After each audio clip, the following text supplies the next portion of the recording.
eu falo com vocês aqui sobre essa situação aí do zagueiro que o Fabrício Romano trouxe aí, né, cara, que é importante a gente estar falando que eu até já falei aqui, já fiz uma apuração, e o que nos passaram aqui, ó, tá aqui no Gaviani, o jogador do Benfica recusa a proposta do Flamengo e do Atlético Mineiro.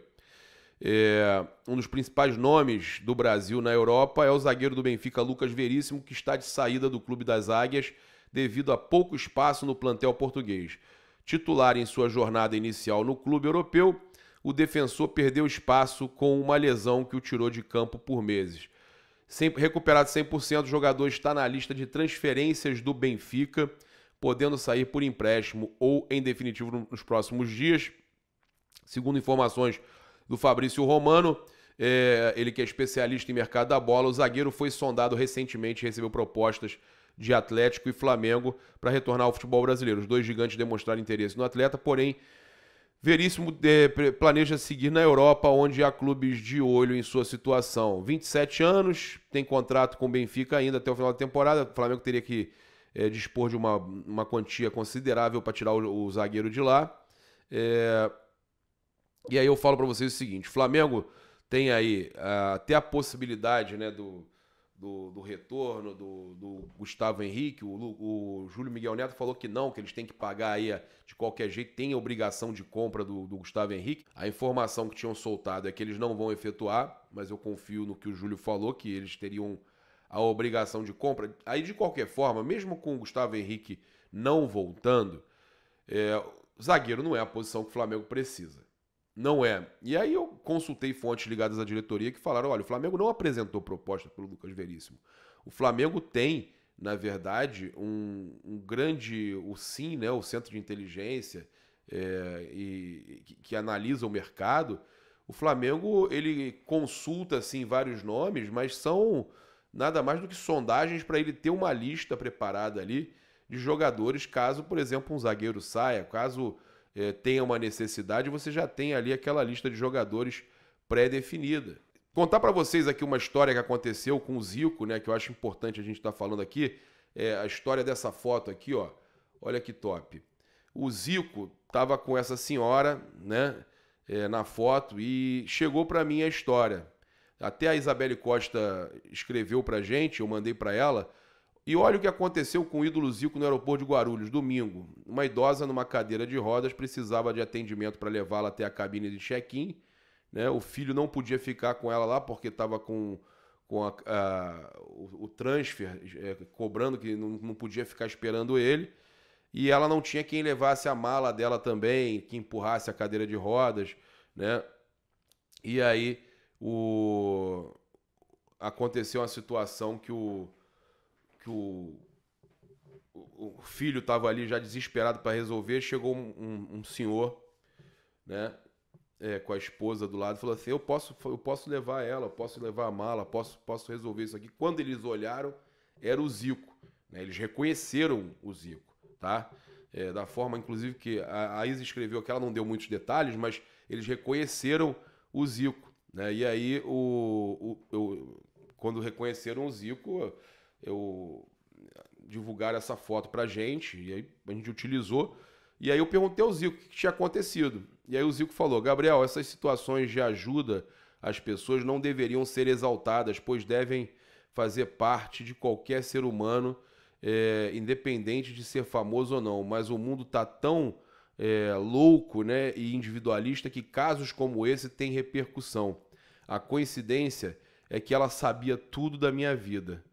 Ela e mais 42 milhões de torcedores que são fãs, né, da história que o Zico carrega, né, maior ídolo aí do esporte brasileiro, né, junto com o Pelé, e não só dentro de campo, né? O Zico ainda tem isso, né? O Zico é esse ídolo todo que a gente se orgulha demais, fora de campo também. O Flamengo acertou, então, mais uma venda, né? Trata-se aí do Ramon, de 21 anos, lateral esquerdo. É um problema sério, porque ontem o Marinho teve que jogar na esquerda porque não tem um jogador com experiência no profissional para entrar ali na lateral esquerda quando o Ayrton Lucas cansa, principalmente porque o Felipe Luiz já está com uma idade avançada e quando tem algum problema pode demorar um pouco mais a voltar, não vai jogar todos os jogos, não dá para entender. Aí o Flamengo negociou por 1,5 milhão de euros, informação que a gente trouxe cedo ontem, né, cerca de 8,5 milhões de reais, e o Vene confirmou que são 70% dos direitos econômicos que o Flamengo está vendendo, o Flamengo permanece com 30%. Mas é uma loucura isso, cara, porque o Flamengo vai precisar contratar lateral esquerdo. Vai dar tempo? É o que a gente fica... Cara, por isso que eu fico preocupado, porque a gente vê que o Flamengo vai precisar de mais um volante, o Flamengo vai precisar de mais um meia, né? Não tem um reserva. Quem é o reserva do Everton Ribeiro? É o Marinho, pela direita? Quem é o reserva do Arrascaeta? Né? Cebolinha joga pelo outro lado. Sei lá, cara, eu vou falar o seguinte, complicado. A gente vai falar aqui que a gente teve um ex-jogador, né, falando, o Grafite, falando sobre a situação aí de alguns jogadores do Flamengo. Ele falou assim, ó, nesse começo de temporada, o Vidal voltou muito bem. Fisicamente é um dos melhores jogadores que está puxando aí a fila e se dedicando. Ele quer ter um ano com mais jogos. Ele fala, são 4 jogadores ali, né, na questão dos volantes. Thiago Maia, Vidal, Gerson e Pulgar, que vão brigar por essa posição. O João Gomes saiu, mas o Vidal corre por fora também. A questão é que o Vitor Pereira não vê Vidal e Gerson na mesma posição do João Gomes. Ele entende que o Flamengo vai precisar contratar. O Flamengo vai precisar contratar, tá? A saída do João Gomes deixa o Flamengo ali numa situação, né? A forma, o esquema que o Vitor Pereira gosta de utilizar, ele entende que fica faltando aí, né, um jogador. E a gente passa aqui, inclusive, olha só que o Vitor Pereira explicou, né?